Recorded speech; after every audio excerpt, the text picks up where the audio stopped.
The recent death of popular Ethiopian musician Haacaaluu Hundeessa heightened ethnic tensions in the nation. It sparked violent demonstrations around Addis Ababa, which quickly spread to the Oromia region, where Hundeessa was born. At least 160 people died.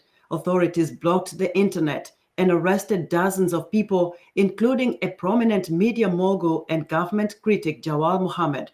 Africa 54's managing editor Vincent Makori spoke with Billene Seyoum, the spokesperson for Ethiopian Prime Minister Abiy Ahmed, and asked her to respond to accusations that the government had a hand in the death of Hundeessa. It's quite a preposterous accusation that is being put towards the government in terms of involvement in that.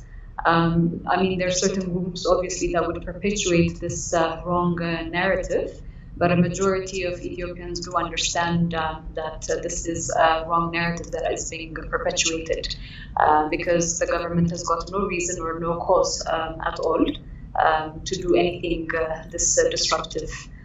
Because you've seen after Haacaaluu's untimely death and killing, the situation, the way that it evolved into a loss of many lives, into destruction of a lot of property, people's livelihoods that have gone down to ashes in a matter of moments that have been accumulated over time, there is no reason for the government to do that to itself. So there are clear linkages, and the perpetrators have also come forward and confessed. So how, in terms of how the government is dealing with this, it's by ensuring and maintaining the rule of law and bringing forth all of those that are accountable in relation to the killing of Haacaaluu, but as well as with all of the other disruptive scenarios and incidents that took place, holding people accountable and bringing them to justice as well.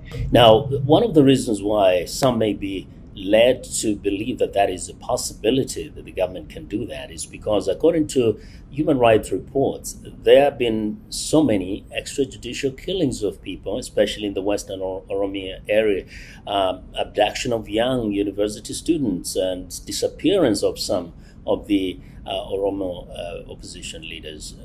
How can you explain that? Well, with regards to that, I think we need to have a bit of a perspective with regards to context, because I think in terms of reporting, again, this is critical work that human rights organizations are doing, but it also needs to be founded on context and really understanding the dynamics and the complex political environment at play. As you would recall, 2.5 years ago, when the new administration came into the fore, it came with huge sweeping reforms, not just introducing them or just not mentioning them, but there were a series of reforms that took place within a span of a very short period of time.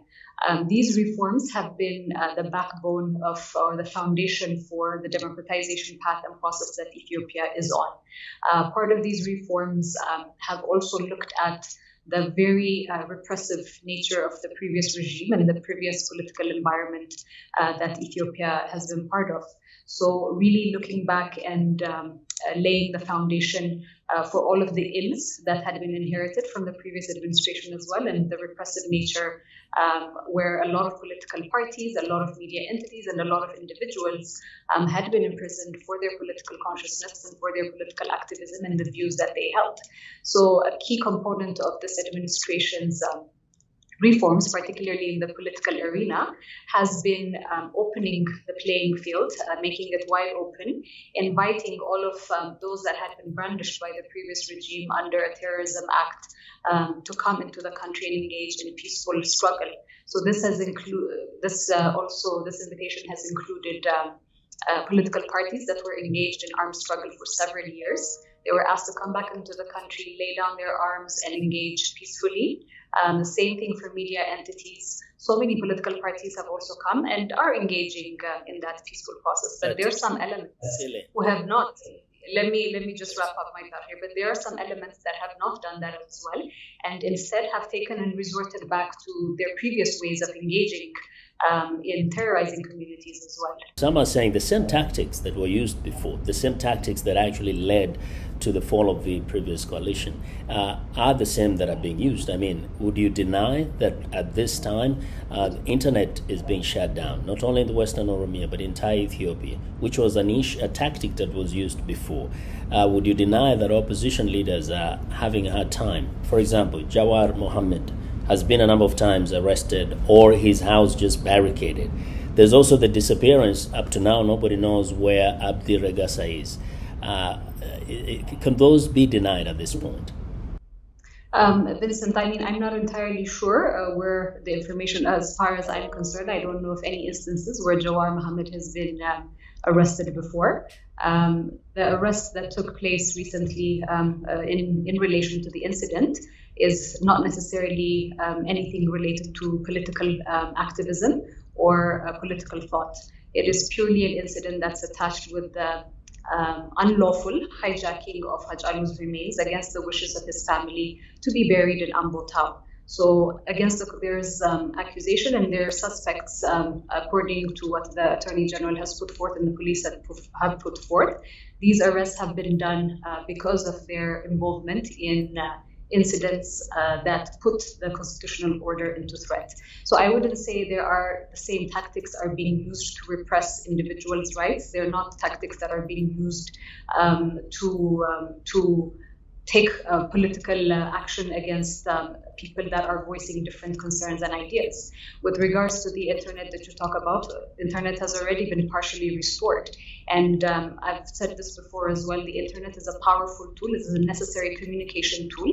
It's a tool for development, but it's also a tool that can be utilized by certain groups to create havoc, like we have seen on the fortnight after Haacaaluu was dead. So there was a lot of incitement of hate, vitriol, inciting people to go out and actually undertake all of these destructive efforts or destructive tactics on property and damaging lives. And there were calls for communal, ethnic, and religious violence that were being spread through social media using the internet by individuals that are sitting in the comforts of their homes, removed from their reality in North America and Europe. So the internet has also a very dark side that we all need to acknowledge and put it into context.